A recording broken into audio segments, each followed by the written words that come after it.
So welcome back guys, now we are back with our new lecture. और हमारे आज के लेक्चर में हम लोग स्टडी करने वाले थे डीमोनेटाइजेशन क्या है, मीनिंग ऑफ डीमोनेटाइजेशन। देन हम लोग स्टडी करेंगे डीमोनेटाइजेशन के फीचर्स क्या हैं, एंड लास्ट हम लोग देखेंगे कि डीमोनेटाइजेशन का इंपैक्ट क्या हुआ। तो सबसे पहले डीमोनेटाइजेशन क्या होता है, राइट। इन्होंने कहा देखो, withdrawal of the status of legal tender to the currency in circulation is called demonetisation. Means आप लोगों की इकोनॉमी में जो करेंसी सर्कुलेशन में है, आप अगर उसको लीगल टेंडर मानने से मना कर दो, बेसिकली गवर्नमेंट अगर लीगल टेंडर मानने से मना कर दे तो वो हमारा क्या कहलाता है, डीमोनेटाइजेशन कहलाता है। 8 नवंबर 2016 को इंडियन इकोनॉमी में जितने भी 500 के नोट थे और 1000 के नोट थे सर्कुलेशन में, उनको डीमोनेटाइज कर दिया गया। मींस उनकी जो लीगल टेंडरशिप थी, उसका जो स्टेटस था वो क्या कर लिया, विड्रॉ कर लिया। अगर किसी करेंसी के पास लीगल टेंडरशिप का स्टेटस नहीं रहता या कोई करेंसी लीगल टेंडर नहीं रहती, तो उस करेंसी की वैल्यू एक कागज के टुकड़े के बराबर होती है, उससे ज्यादा नहीं। अगर मैं 500 या 1000 के नोट की बात करूं, जब डीमोनेटाइजेशन किया गया तो उसके बाद इकोनॉमी में वो चल ही नहीं रहे थे, तो उनकी वैल्यू क्या रह गई, एक कागज के टुकड़े के बराबर रह गई, राइट। सो बेसिकली डीमोनेटाइजेशन क्या होता था, जब हम किसी करेंसी का लीगल टेंडरशिप का स्टेटस क्या कर ले, विड्रॉ कर ले। मींस अब वो currency as a legal tender नहीं मानी जाएगी, आप चीजों को परचेज नहीं कर सकते उस करेंसी से, दैट इज कॉल्ड डीमोनेटाइजेशन। और जब इंडियन गवर्नमेंट ने डीमोनेटाइजेशन किया तो 86% करेंसी जो सर्कुलेशन में थी वो हम लोगों ने क्या कर ली, विड्रॉ कर ली इकोनॉमी से, राइट। ये था हम लोगों के पास डीमोनेटाइजेशन क्या होता है। नेक्स्ट वी हैव फीचर्स क्या थे इसके। First one, tax administrative measures. अब इन्होंने कहा जो डीमोनेटाइजेशन था ना, उसने क्या किया, टैक्स एडमिनिस्ट्रेशन में भी हेल्प की। कैसे? डीमोनेटाइजेशन हुआ, लोगों को बोला गया आपके पास 1000 रुपीज के 500 के जितने नोट है बैंक में डिपॉजिट करवा दो and you can get the exchange in new currency, right. तो लेकिन जिनके पास व्हाइट मनी थी उन्होंने तो जाके जमा करवा दिए, डिपॉजिट करवा दिए। अब बात आई जिनके पास ब्लैक मनी थी, उन्होंने क्या किया। देखो उन्होंने क्या किया, उन्होंने अपनी ब्लैक मनी को डिक्लेयर किया और उसके ऊपर टैक्स पे किया, गवर्नमेंट को पेनल्टी भी पे की। नो डाउट कुछ लोगों ने कुछ डिफरेंट वे में क्या किया, उस ब्लैक मनी को व्हाइट मनी में कन्वर्ट कर लिया। लेकिन हम लोग सिर्फ अभी ये मान के चलेंगे टैक्स एडमिनिस्ट्रेटिव मेजर्स में कि जिनके पास ब्लैक मनी थी उन्होंने उस मनी को डिक्लेयर किया और गवर्नमेंट को क्या पे कर दिया, टैक्स पे किया प्लस पेनल्टी पे की। तो गवर्नमेंट ने क्या कर लिया था, नॉमिनेशन को as a tax administrative measure use किया। Next, tax evasion control measures. अब टैक्स इवेजन क्या होता था, इलीगली अगर हम लोग अपना टैक्स पे नहीं करते, that is called tax evasion. दो चीजें होती हैं इनकम टैक्स में, tax planning, tax evasion. Tax planning क्या होती है, गवर्नमेंट जो आपको रिबेट्स देती है, डिस्काउंट देती है या जो फैसिलिटीज देती है, सेविंग की स्कीम देती है, अगर आप उन सबका यूटिलाइजेशन करके अपने टैक्स की पेमेंट को कम करते हो, that is called tax planning. Evasion क्या था, आप लोग क्या करते हो, इलीगली, मतलब गवर्नमेंट ने वो वे आउट नहीं बताया टैक्स कम करने का, लेकिन आप उस वे से टैक्स कम कर रहे हो, तो उसको हम लोग बोलते हैं टैक्स इवेजन। जब गवर्नमेंट ने डीमोनेटाइजेशन किया ना, तो ब्लैक मनी लोगों के सामने आनी स्टार्ट हो गई। तो जो टैक्स इवेजन कर रहे थे वो लोग क्या हो गए, पकड़े गए। और या उन्होंने क्या किया, धीरे धीरे टैक्स इवेज करना क्या कर दिया, कम कर दिया।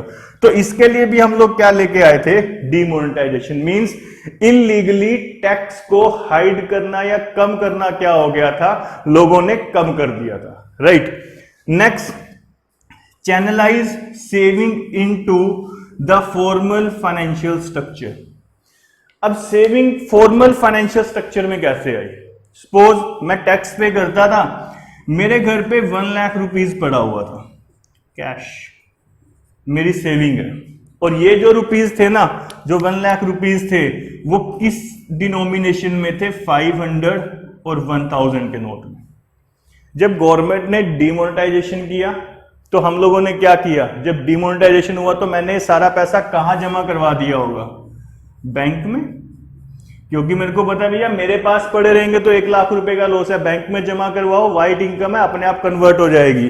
तो उसने बोला अब ये 1 लाख रुपया पहले कहां पड़ा था, मेरे घर पे, लेकिन बाद में कहां चला गया, बैंक में।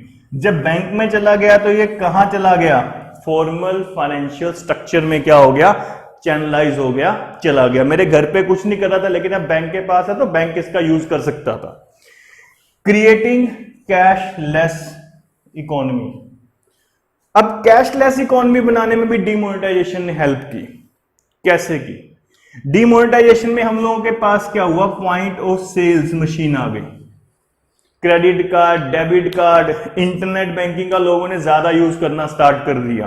तो उन्होंने कहा, इसने क्या किया था, कैशलेस इकोनॉमी क्रिएट करनी स्टार्ट कर दी थी। हम लोग जोमेटो पे ऑर्डर करते हैं, स्विगी पे ऑर्डर करते हैं, ऑनलाइन ऑर्डर कर देते हैं, पेमेंट ऑनलाइन। तो वो क्यों हुआ, क्योंकि डिमोनेटाइजेशन आ गया था, राइट। डिमोनेटाइजेशन आते ही क्या हुआ, लोगों ने कैशलेस इकोनॉमी को प्रेफर करना स्टार्ट किया। पेटीएम, राइट, ₹1 ऐसी सिस्टम हम लोगों के पास आ गए कि हम लोग क्या कर पा रहे थे, कैश की हम लोगों को जरूरत ही नहीं पड़ती थी, हार्ड कैश की। नेक्स्ट अब इन्होंने बोला इसके इंपैक्ट क्या हुए। देखो प्राइवेट वेल्थ, ये प्राइवेट वेल्थ क्या हो गई, कम हो गई। क्यों हुई, क्योंकि जिनके पास ब्लैक मनी थी, देखो कुछ लोग तो कन्वर्ट कर पाए, लेकिन जो कन्वर्ट ही नहीं कर पाए तो उन इंडिविजुअल्स की वेल्थ क्या हो गई, कम हो गई। सपोज किसी के पास 50 लाख रुपीस की ब्लैक मनी थी या 50 लाख रुपीस पड़े हुए थे 1000 रुपीस की करेंसी में, वो कन्वर्ट ही नहीं करवा पाया तो उसकी वेल्थ क्या हो गई, कम हो गई। पब्लिक सेक्टर वेल्थ, अब देखो पब्लिक सेक्टर की वेल्थ के ऊपर कोई इंपैक्ट नहीं पड़ा। क्यों, क्योंकि गवर्नमेंट के पास सब कुछ है भैया, गवर्नमेंट ब्लैक मनी थोड़ी रखेगी। और गवर्नमेंट ने क्या किया, जितना पैसा आ रहा था उनको तो व्हाइट में है, तो अपने आप कन्वर्ट होता रहा न्यू करेंसी में। रियल इस्टेट, रियल इस्टेट में क्या हो गया था, जो प्राइस थे कम हो गए थे। अब रियल इस्टेट में प्राइस कम होने का सबसे बड़ा रीजन क्या था, कि लोगों के पास ब्लैक मनी क्या हो गई थी, कम हो गई थी, राइट। सो रियल इस्टेट पे सबसे ज्यादा इंपैक्ट हुआ था डिमोनेटाइजेशन का। लोगों के पास ब्लैक मनी नहीं थी, अब लोगों को सारी पेमेंट एक नंबर में करनी पड़ती थी, और जब एक नंबर में पेमेंट करनी पड़ी तो क्या हुआ, लोगों को बताना पड़ता था ये पैसा कहां से आ रहा है, राइट। तो इस कारण से क्या हुआ, रियल इस्टेट में प्राइस क्या हो गए, कम हो गए। Next, tax collection. Tax collection क्या हुआ था, बढ़ गया था। जिन लोगों ने अपनी ब्लैक मनी पहले डिक्लेयर नहीं की थी, अब उन्होंने डिक्लेयर की, टैक्स पे किया, पेनल्टी पे की, तो गवर्नमेंट का टैक्स कलेक्शन क्या हो गया, इंक्रीज हो गया। डिजिटाइजेशन, डिजिटाइजेशन कैसे हो गया था, हम लोगों के पास क्या हुआ, नेट बैंकिंग का लोगों ने ज्यादा यूज करना स्टार्ट कर दिया, डेबिट कार्ड का यूज करना स्टार्ट कर दिया, हम लोगों के पास क्या होगा, पॉइंट ऑफ सेल्स मशीन आ गई। तो वो सारी चीजों ने क्या किया, डिजिटाइजेशन को क्या कर दिया, इंक्रीज कर दिया। अब बात आती है मनी और इंटरेस्ट रेट के ऊपर क्या इंपैक्ट पड़ा। देखो सबसे पहली चीज तो कैश ट्रांजैक्शन थे, वो हमारे पास क्या हो गए, क्योंकि लोगों के पास कैश ही नहीं होता था इतना, राइट। जब डिमोनेटाइजेशन किया गया ना, लोगों के पास कैश कम रह गया, तो लोगों ने क्या किया, अपने इंटरनेट बैंकिंग का यूज किया, ऑनलाइन बैंकिंग का यूज किया, ऐसे सिस्टम्स का यूज किया जिसमें कैश की जरूरत ही ना पड़े और पेमेंट करनी स्टार्ट कर दी। बैंक डिपॉजिट इंक्रीज हो गए। मैंने यहां पे आप लोगों को बताया कि मेरे पास 1 लाख रुपए मेरे घर में था, व्हाइट मनी थी, इमीडिएटली मैंने बैंक में डिपॉजिट करवा दिया होगा कि भैया 1000 रुपए के नोट हैं, मेरा तो 1 लाख का लॉस हो जाएगा, चलो बैंक में जमा करवा देते, क्योंकि 1 नंबर की थी तो मेरे को पता है कन्वर्ट भी हो जाएगी। तो बैंक डिपॉजिट क्या हो गए, इंक्रीज हो गए। Increase in financial saving. Financial saving का मतलब क्या है, जो सर्कुलेशन में सेविंग थी ना, देखो यहां पे सेविंग थी लेकिन मेरे घर पे थी, इकोनॉमी के सर्कुलेशन में नहीं थी, इकोनॉमी में सर्कुलेशन में नहीं थी, बैंक्स के पास नहीं थी। लेकिन जैसे ही डिमोनेटाइजेशन हुआ तो हम लोगों के पास क्या हो गया, ये किस में चली गई, बैंक में।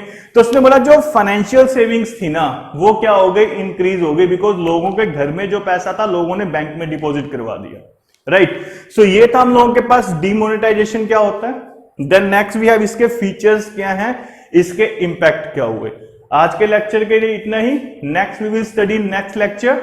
Thanks a lot for watching the video. Have a nice day.